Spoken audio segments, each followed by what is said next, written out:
You are listening to the Horse Radio Network, part of the Equine Network family.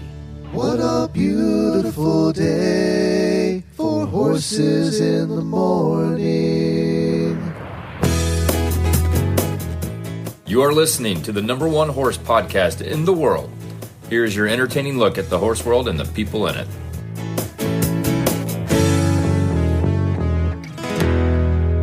Good Tuesday morning, everybody. I am Glenn the Geek in Ocala, Florida.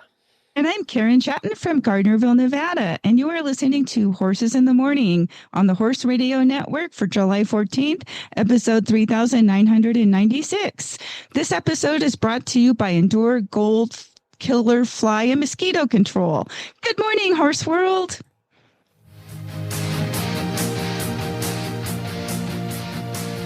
When your start time's on Saturday and your finish time's on Sunday, and it doesn't get much better than best conditioned, and completing the challenge is the challenge, you're an endurance rider. Before we get on with the show, Karen, I have to welcome you to the club. Every single one of us that has had to say Endure Gold Killer Fly and Mosquito Control has messed it up. Every single one of us. That's the first time I said it, you guys. Yep. Every single for giving me a break on that. Yeah, every single host has screwed that one up the first time. So welcome to the club. Thank you, because it's new. Well, it's kind of odd. The words don't go together when you say them out loud. They kind of, it's just words that don't usually go together. It's weird. So, but it works. We're using it. It definitely works. Anyway. Good. We got a big show planned for today. We're going to be talking a little bit about Tevis, and I love that you always put the stats together every year, and we're going to go over that because that's coming up. When is it? August 1st? August 1st. Yeah, so a couple weeks away. And then tell us about our guests we have today. We have Bridget and Chelsea Helms, mother and daughter duo, who are from Wyoming and are riding endurance together. Oh, cool. All right. I love that. All right. So before we get started with the Tevis talk, I see you've been posting like crazy on your social media, and it looks like you're riding all over the place. And also you must have got a new toy because we've been seeing a lot of drone footage. That's it. I know. I've been having a lot of fun with my drone. Which one did you get, by the way? It's the DJI Neo 2. That's the little one that you can land in your palm. It's tiny. Yes, it is. And it fits in a saddle pack. Like if you have like a boot bag, it fits perfectly in it. I put it on the front of my saddle so I can pull it in and out. You just need to push a button or two and hold it flat in your hand. You have to be standing still and it takes off. It can follow you from the front, the back, the side. It can circle you. It can go straight up. So once you set it to say follow you from the back, looking at your back while you're riding, it'll just stay there till you give it a different command? Well, once you stop, you'll hold your hand out and it'll come home. So you don't even have to touch the controller. Once you set it to do that, it's going to do it. Exactly. There's no controller. You can manually control it if that's something you want to do. But, I'm on a horse. I just want something that's simple. I can hold my hand out. It takes off. I stop, hold my hand out, and it lands back in the palm of my hand. And it works really good. Can you set it to say, I want it to fly at, 10 feet above me, 30 feet, 1,000 feet above me? Can you set it to do that? It can go as high as 20 meters, which is pretty high up 100 feet. to do probably 70 almost, but you're not going to have it really following you that high. But it does have like high, medium, and low on the settings. You set that in your phone app. So it truly does not come with a controller. You can order it with the controller. Okay. The controller costs more. It has all the fancy stuff, but you don't really need that. So you're looking at maybe $350. And it. What'd you pay for the drone itself? What was that without the controller? It was about $350. That's about right. And I know now there's a new one out that's being advertised by all the YouTubers, and I don't remember the name of it, but it's at like $1,500. I mean, it does some really cool stuff, but it's $1,500. Sure. But when you're on a horse, you can't possibly be riding with the controller. And, Right. Right. I mean, I would crash it first thing. And this thing follows us through the forest with trees and branches. I was going to ask, does it avoid the trees and branches? It does. It has good crash avoidance. It will duck around the branches, and it's really cool. The only thing I found that I don't like that it does is if I put it to follow me from the front, and as I get going faster, it will move out of my way. So if I'm on a horse, it's moving out of the horse's head way and going to the side, and then it zooms back in, and then it goes. So like the other day I was doing it, and it was literally dive bombing my horse's head. It was going back and forth and back and forth. And so well, we know your horse is drone proof now. He sure is. So I was like, okay, stop. Let's change this setting. We're going to only follow from the back, which is fine. But you could get into trouble. I mean, you really need to know your horse can handle a drone because it sounds like a big swarm of insects following you, and it can go up to 26 miles an hour. So if for some reason your horse spooked and took off, the drone is just going to keep following you. Yeah, the swarm of bees is going to keep after you. Exactly. Yeah. So you got to really good. Make sure it is. It's good quality, and so I've been having a lot of fun with that. And it must have a good stabilizer on it because it obviously it's not shaky. Right. Yeah. No, it's nice. I mean, it does a good job. It's fun. It beeps at you to let you know the battery's getting low. There you go. So, because you don't want it dropping down into the bush somewhere while you're riding, and then you can never find it again. Worse is it gets stuck in a tree, and then you have to climb the tree to get it out. That's oh my gosh, worse. I know. Well, and you actually have been getting some pretty good views on it, right? I have. I had one video. It's kind of comical that I posted last week. We were on the trail, and I knew there was a hiker ahead with the dog. And when we went around the switchback, the hiker grabbed the dog who was barking and ducked behind a big bunch of trees. So I couldn't see him. The horses couldn't see him. So I had my friend turn the video on to record. And so Joby's like, I'm kind of out of here. I can't see it. It's barking. They think they're helping when they do that. They do think they're helping. Yeah, they're not helping. And having the fact that the dog was barking, the horse perceived it as a threat. So I posted it, and quickly, you got all the armchair internet, trainers on there saying, why isn't an inexperienced rider on a spooky horse? and they said much worse. But next thing I know, it's got like 100,000 views. Yeah, I mean, you get that many views, you're going to get those comments. But you've ridden more miles than most of them put together. So I know. You wonder, have any of them ever been out in the forest on a trail and encountered, real life stuff? Like one guy told me I needed to train my horse to kick the dog. Well, you can't kick something you can't see behind a tree. That's not always a good plan either, to be honest. Right. But, that was the whole irony of that day was that I'm now using this drone and it's taking off and landing while I'm on my horse, who stands perfect. Yeah, stands still. This was one of those situations that, almost any horse could have had trouble with this one. And it's just, they think they're helping, but they're, and I've seen this so many times. And Jennifer, when we're trail riding in the forest here, if that happens, she'll say, come out, we need to see you. She'll yell at him. Right. And that's what we did. We did that. And he finally did come out. And then we went on by. We encountered other bicycles and dogs that day, and it was never a problem because they were just out on the trail in the open. And of course, the horse is just fine. I mean, he's clearly fine, but people were like, "Oh, the rider is terrified." I'm sure you were all terrified.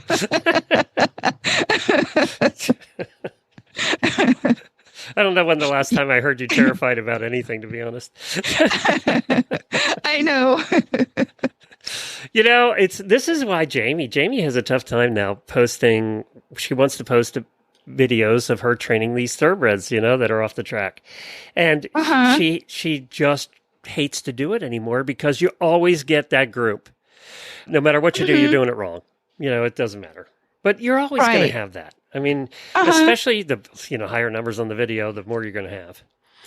Right, exactly. And what they didn't understand is I had planned it from one switch back away. That's why we had the camera out recording. Right. and I literally let the horse turn around. If otherwise, I would not have let him do that. But I thought this is going to be a great educational video to show and hopefully get it out to other trail users that, like you said, they think they're helping and they don't understand. They're ducking out of sight, or they're crouching down holding their dog that's lunging and barking. And the horses perceive it as a threat. To be honest, where you live, there are real threats. There are animals that are real threats where you live. So. There are.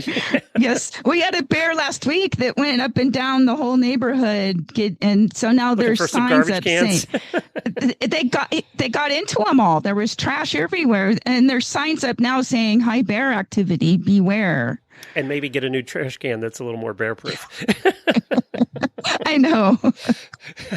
Well, but it sounds like you have been riding, and you've been riding Saint, too, your other horse. I've been riding Saint. He went out on his first group ride last week with 3 other horses, and he did great. He's trying to lead or follow or be in the middle. So he's coming along really great. I'm having a good time with him.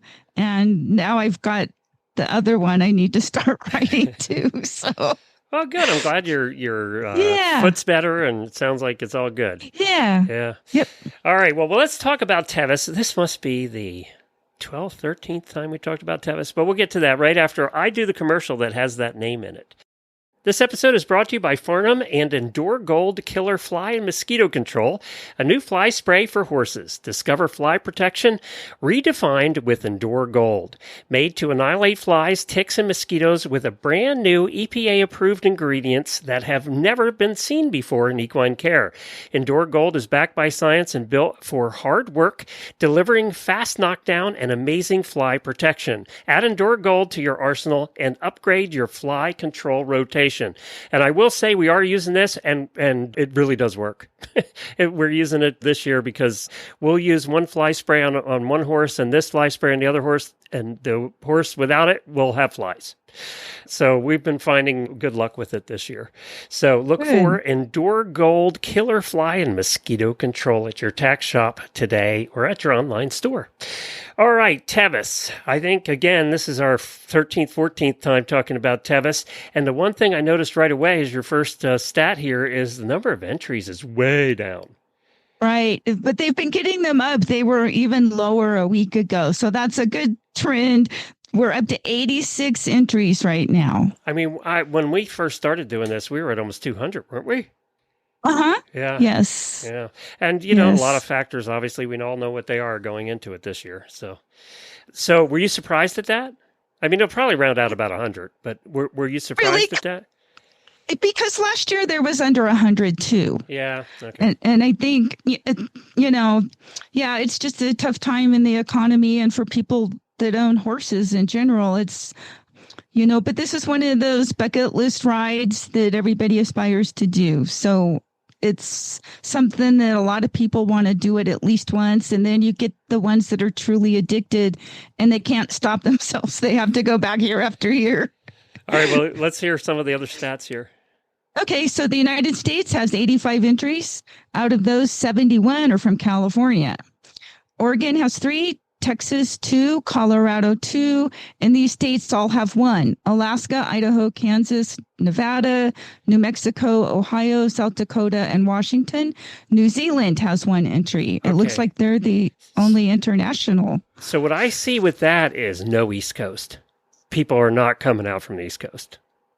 Probably not. Yeah, you look at that. There's no East Coast. So Ohio's the closest we get. So, and usually we have a lot of East Coasters coming out. And that you have to attribute to economics more than anything, probably.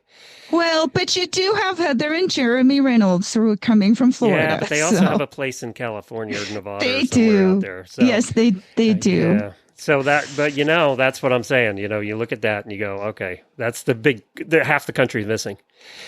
Exactly. Yeah. Okay, what else? Okay, not all of the horses are listed yet because some are being held by placeholders because they haven't decided which horse they're going to take. So of the ones that are registered, Arabians make up 69% of the field. Mustangs are 11%. Arabian crosses are 7%. There's one Anglo, which is also basically an Arabian cross, one Morab, one Korab, one quarter horse, one Rocky Mountain, one National Show horse, one Tennessee Walker. By sex, there are 62% geldings and 38% mares. Doesn't look like any stallions are entered. By age, the average age is 11.9. All of this seems fairly consistent, right, with years past. I mean, if you take all of the Arab crosses and all the half Arabs and all that, put it together, you're looking at about 75% Arabs, which seems about normal. Geldings and mares, you always have more geldings. Yeah, yeah. The youngest is 6 years old. That is young, isn't it? Isn't that the minimum? That's the minimum, and there's only one. Most of the horses are in the 10 to 14-year-old range, which is, kind of optimum. They've had more time to develop and get a good base on them. And then the oldest is 24? Oh my gosh. That's great. Yeah. Well, they're lasting longer and longer. A lot of horses are competing well into their 20s now. Wow. Yeah. So roughly 45% of the riders are going for their very first time. Oh, wow. At Tevis, yeah. So at Tevis. Yeah. And then on the other end of the spectrum, the most experienced rider already has 9 previous completions. And there are 2 horses going that have 8 completions each. One is a past Taggin Cup winner, and the other is a past Tevis Cup winner. Wow. That's amazing, huh? It is. So, yeah, good luck to the entire field. So they just did the big race in Australia too, right? Yes, they did the 60th running of the Tom Quilty, and we had 4 U.S. riders that finished. So congratulations to them. Those are Holly Corcoran, Julie Biddick, Nicole Wirtz, and Lori Olson. Congratulations. Oh, haven't they all been on our show? They have been. Yeah, I recognize those names. Yeah, we interviewed Julie not too long ago because she did the Mongol Derby, I think it was. Yeah, she's an adrenaline junkie, that's for sure. So how many riders did they have in that one? I believe it was 225 with around 63% completion rate. Wow. Cool. And that's no easy race either. No, it's a tough one. And I understand it was a little bit wet and a little bit of bad weather this year. And did I see they had to move the World Championships? They sure did. Where they were planned on having them, they decided that it just wasn't going to happen. It was in the Middle East, right? Were they going to have it? And they were worried about the war, I think. Right. Yeah. So, yeah, it's hopefully we'll know by the end of the month if they found another venue or not. Okay, so they're still looking. Mm-hmm. All right. Well, let's not do it at Tryon because that didn't work so good. All right, let's go to Kristen from the Distance Depot. Well, Kristen, what are we going to be talking about today?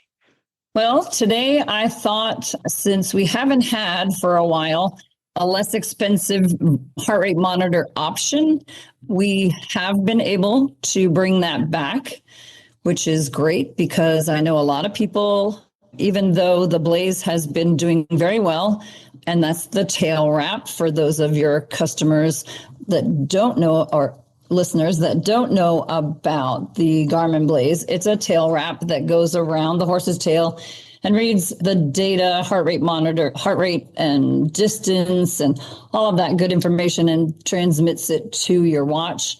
It is pretty costly. It runs about $599.99 plus the cost of your watch. So that brings the price point up pretty high for some people. So we have been able, a while back, Garmin took away their Garmin Dual that we had been adapting with our VMAX wires so that you could connect the wires and electrodes to your horse. And then that would transmit the information, the heart rate, to your Garmin watch.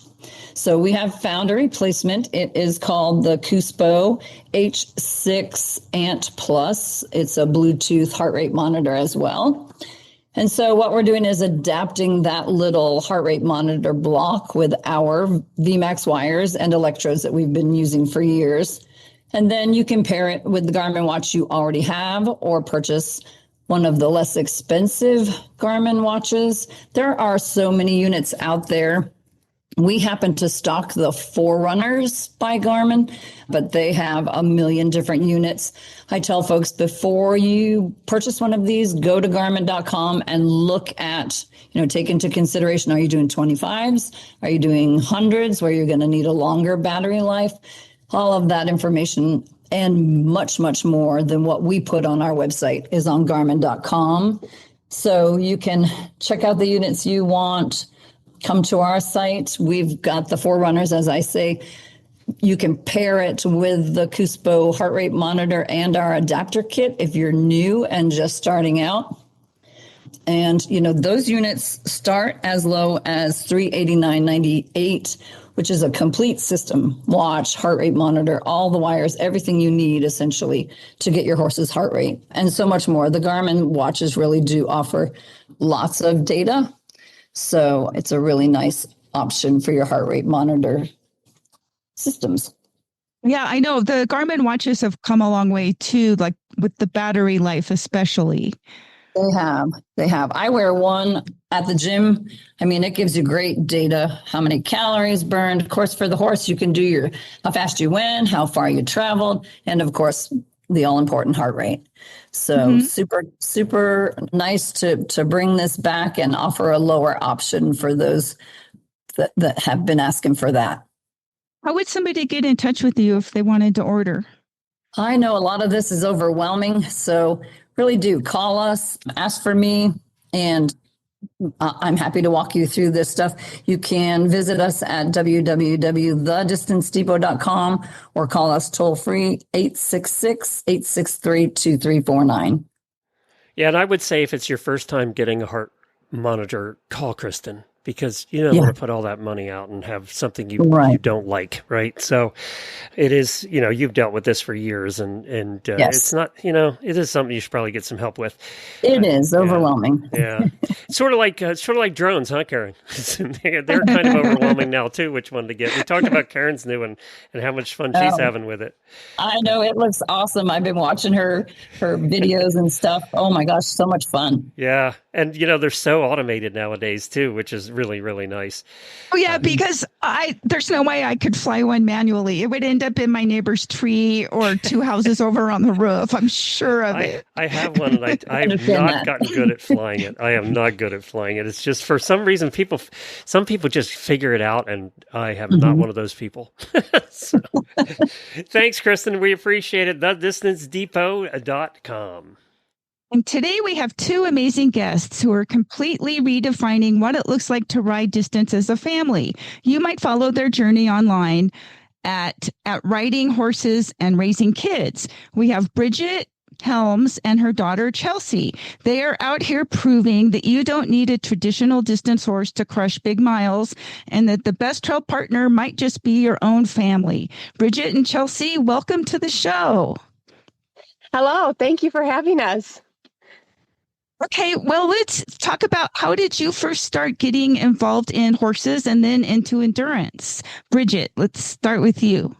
All right. Well, so I was a horse crazy from the very beginning, but I finally got my first horse when I was 15 after I got to work at a trail riding stable as a trail guide all summer. I saved up all my money, bought my first horse. Then from then on, I went to college in Rapid City, South Dakota, and I focused on training horses there. And then I got really involved in quarter horses and horse showing. And then when I had kids, I was still showing when Chelsea was a baby. And then I showed her my last quarter horse show while I was pregnant with her brother. And then after that, I was like, well, it's hard to, I was really competitive showing reining. That was my big thing. I went to the World Show and I really enjoyed showing in those classes. But once I had kids, that kind of changed a little bit. And then when they were little. I kind of took a step back from showing quarter horse just because I felt like I'm never going to, I didn't feel like I could ride consistently enough to be competitive. So we had always trail rode, and I loved camping with the horses. So then I found out about an endurance ride that was happening about an hour, a little over an hour from my house, called the Fort Meade Endurance Ride.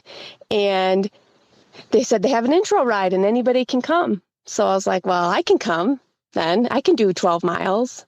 I think they said the trail was. And I was like, I can come and camp with my horse. I was like, this sounds fun. I want to go. I wanted to go do something different. And I asked some of my friends to go with me, and everybody did. Nobody wanted to go, but I was like, I was bound and determined. I was like, I want to go do this. I wanted to go do something with my horses again, because I think Lane would have been 2 at the time and Chelsea was 4. So they were still pretty little, but I was getting itched to get back out there. So I went, and I was just floored. I was like, this is so cool. I saw people coming in. I got to camp there, so I got to watch the 50 milers come in for their first hold, and I was just blown away. I was like, I can't believe these people have already ridden 25 miles that day, and I hadn't even done a thing. So after that, I was pretty well hooked. So I told myself at that day that the next year I was going to be back, and I was going to do the 25-mile ride. So then that next spring, I met Hannah Press, and she was the one who helped me get started. And I met up with her to ride, and she said, this horse can do endurance. And I was like, no. And that was major. I did not think he had it. I just didn't. He was a quarter horse show horse. He won, he did pleasure. He did Western Pleasure. He did ranch riding. He did reining. He won Lunge Line as a baby. He was my show horse. I did not think in a million years that he would be an endurance horse, but she told me he would be. So I did my first 25 miler with her on my 35th birthday. And then so it was actually before my goal ride of the Fort Meade ride that August. And then I did another 25 at Fort Meade. And she told me, she said, you should do a 50 on that horse.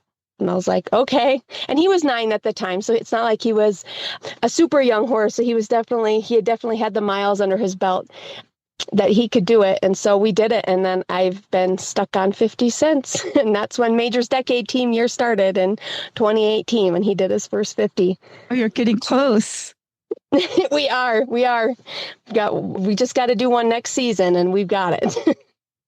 Good. Well, Chelsea, I have a question for you. Your first LD ride in 2022 was hot and miserable, so you decided to take 2023 off from riding in order to crew for your mom instead. A lot of kids would have just quit the sport entirely. How did spending a year crewing help you fall in love with the community, and what made you say, okay, I'm ready to get back in the saddle and ride in 2024? When I was crewing, I learned a lot from other people and the vets, and I just decided that I think I should ride more and enjoy it, because we got to go to many different places, and there was a bunch of different scenery and stuff that I thought would be cool that I could go out and ride and see. So did you start wanting to go on conditioning rides with your mom? Yeah, we would condition around our house sometimes on the roads, and then most of the time we would go to the Bear Lodge and we would ride a bunch up there. And then I realized that this is actually really fun, so I'm going to get back into the sport and ride. So when did you do your first ride? 2024. It was an LD again, I think. Okay, and now you're hooked? Yep. And I understand recently you did a back-to-back, a 50 and a 55 miler. Mm-hmm. On the first day went pretty good. I probably got a little sore, but the next day when I went out on the 55, I felt pretty good. Hey, what was the best part of that ride for you? Probably riding with my mom. Okay, good. Okay, so Bridget, you are now letting Chelsea ride Major. So what's that like, letting your daughter ride your heart horse? Mm-hmm. So at first it was really hard because I don't think she really liked to ride him at first. She really, really likes riding Major's little sister, which is the little chestnut mare she did a bunch of LDs on in 2024. But when she wanted to do 50s, I was like, we probably need to put you on Major instead. And so I felt like there was a little adjustment period where they were both getting used to each other. And so that kind of tore at my heartstrings in two different ways because I really wanted to be riding him.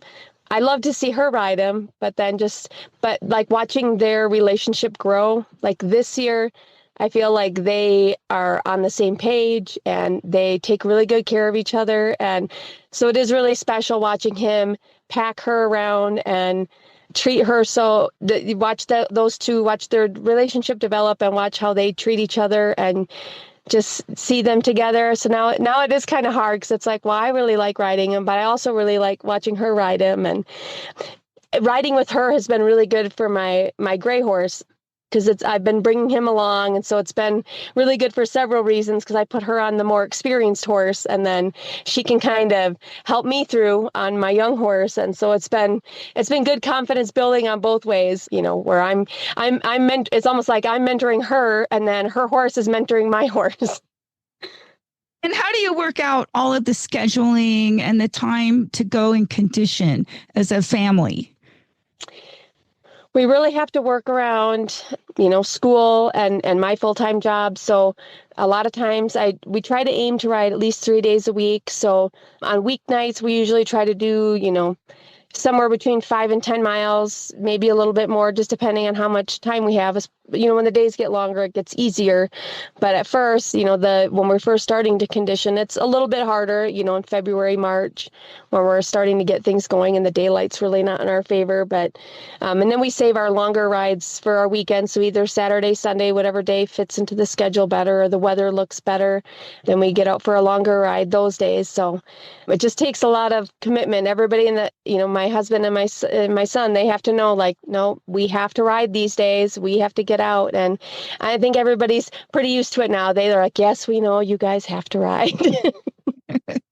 You got to make your priorities and set a goal, and that helps. Yep, absolutely.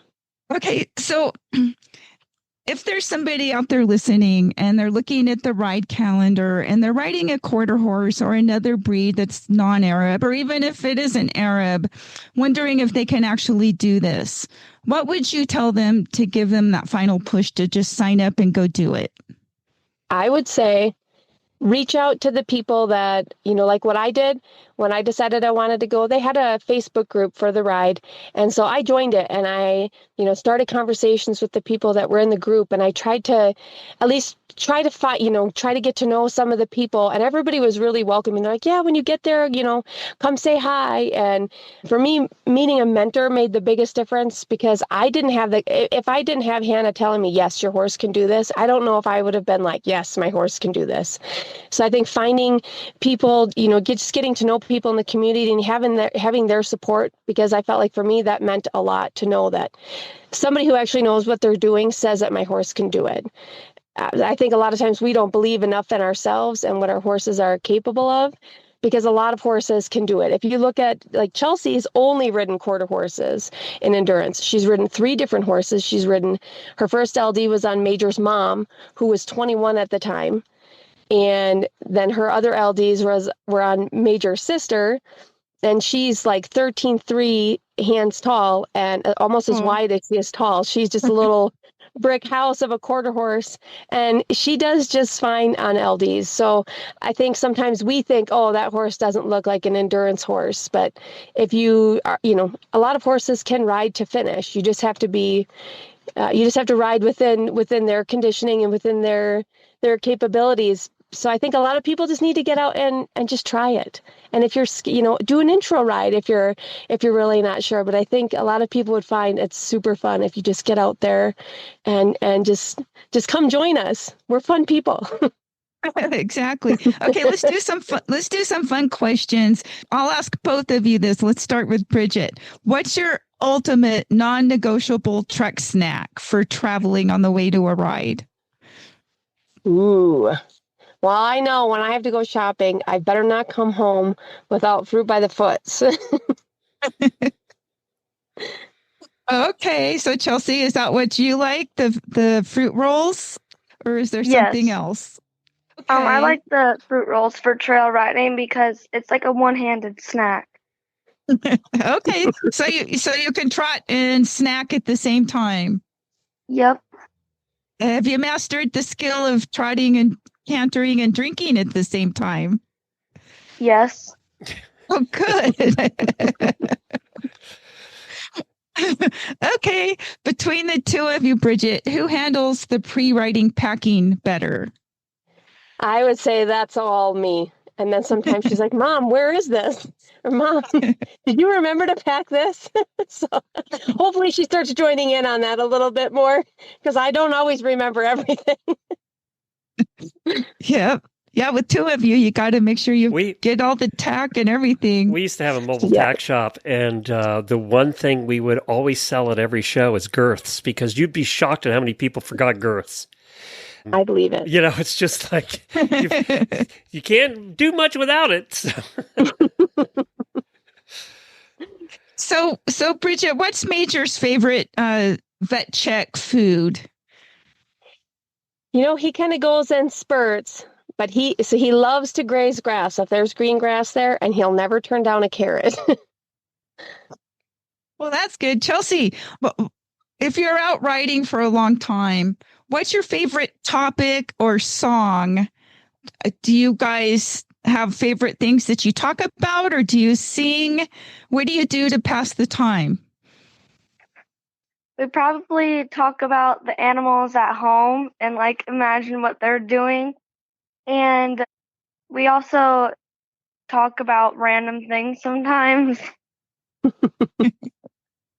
Okay. Do you guys talk a lot? Do you chatter away, or are you mostly pretty quiet? We talk sometimes, probably most of the time. Okay. I know I've had juniors that are both types. Some just chatter away nonstop, and others are very quiet. So which type are you? It depends. Like, if it's somebody who I know, I'll probably talk a little bit more. But if it's somebody who I don't really know, I'm probably not going to talk very much. Okay. All right. Well, what has been your favorite ride so far? Probably Fort Meade, because it was pretty close and I got to see fireworks. Okay, they do that. That's on the 4th of July weekend. Yeah. And they've got a bunch of horses camping there with fireworks. Well, it was like they were in the distance. They weren't right next to camp, so that was nice. No, I'm kind of laughing just because I go out every year from home. We have neighbors that do a ton of fireworks, and I go out with the horses and we watch the fireworks together. So, okay. So Bridget, what do you guys like to drink on the trail? We drink a lot of, we like the Redmond Relight for our electrolytes. And then just, of course, a lot of just water and body armor, pretty much whatever we can, keep cold and keep drinking. It seems like we can never have enough. Oh, good. Okay. Well, what are your goals for 2026? Well, Chelsea got her first mileage patch the other day for her 250 endurance miles. I'm pretty sure she wants to hit her 500 miles. And then Major is 150 miles or 140 miles away from his 2,000 miles. So hoping to hit that for him this year. And then just finish out for me, I'd like to just finish out our ride season with, just having a couple more good rides at our next, we have 3 more rides planned. So just hoping to get through those successfully. Nothing would make me happier than to finish a ride season with, just happy, healthy horses. Good. Well, you guys are such an inspiration. If you aren't already following them, go check out Riding Horses and Raising Kids to watch Bridget, Chelsea, Major, and Royal. Thank you both for hanging out with us, and we'll see you out on the trail. Thanks, you guys. That is so cool to hear mom and daughter getting along and, riding along and having fun doing it. That's really cool. So let's hope that continues as they continue on. And it'll keep the daughter out of trouble too. So I think they're very addicted to the sport. Yeah. They're going to keep doing it. And it goes to show that you can do it on something other than Arabian too, right? I mean, It goes to show that, and there's a lot of people that do. So, you don't have to be afraid to get started if you're riding a quarter horse, or if you're riding, look at the different breeds we have registered in Tevis. You don't have to be afraid to just get started. Because I think, most horses, take out draft horses, most horses are going to be able to do a 25, right? If they're in shape, they can do a 25. Right. Yeah. I think a lot of times it's the rider that's kind of holding things up. They're just not sure that either the horse can do it or that they can do it. Right. Exactly. Yeah. Well, and, there's lots of rides all over the country. You can go to the AERC online ride calendar for rides in your area. That's aerc.org to find them in your area. And, you can do just like she did. She just showed up. Right? She had scheduled to go with a whole bunch of people and just showed up, and it was all fine, and she found a mentor and went from there. That's one of the nice things about endurance. Yeah, you can also check the clinics page, as there are several endurance clinics popping up all over the country as well. Where can they find you? NV Endurance Rider or KarenChatton.com. And that's where you're posting your cool drone videos? That's... Mostly I'm doing Facebook and Instagram under those under NV Endurance Rider, but yes, and hopefully I'm going to get some more interesting and fun spots. And I will just want to mention, so we don't, get anybody upset. I am very, very careful about using the drone around other trail users. And especially if there's other horses, I will not use it around if there's other horse people or trail users in the vicinity, I'll take it down, or I won't even use it at all. That's good to hear. I mean, I knew you would be respectful like that. Plus, where you ride, you can ride forever and not see anybody. So. Well, some days I can, yes, exactly. But I've had people follow me with the drone before on the trail, and if your horse isn't used to it, it is like a swarm of insects following. Yep. It's noisy and obnoxious. So I totally understand that, and so I'm going to be very respectful of that and other trail users. We were in a movie about podcasting years ago. That's probably 9-10 years ago now. It's called The Messengers. And they filmed, I was driving scooter in a field. And there was a cameraman in the cart with me who had never been around a horse before, never seen a horse before. And then they had a drone up. And I told Neil, I said, keep that drone high enough because this pony, it bolts anyway. And he's never been around a drone before. And he came down too low, right behind his butt. And sure enough, we bolted. So and the cameraman in the cart almost fell out, and it's good to keep that in mind because it does sound like a swarm of bees. It really does. Well, you can find today's guests and show notes at horsesinthemorning.com. You can also follow us on Facebook. Just search for Horses in the Morning. We're going to be back here tomorrow. Jamie and I will be here with a brand new episode, so tune in then. We're here 5 days a week. And you can follow Just the Endurance Show has its own RSS feed on your podcast player. So if you search Endurance Rider, it'll just bring up the endurance episodes. You can subscribe to that if you're not interested in Horses in the Morning in general. So I just wanted to remind everybody of that as well. Well, and thank you to our sponsors, the Distance Depot. You can visit them for all of your endurance riding needs. And I don't know, do you want to say it or do you want me to say it? I'll let you say it. You've had more practice. Endure Gold Killer Fly and Mosquito Control. Thank you to them as well. We'll see you, Karen.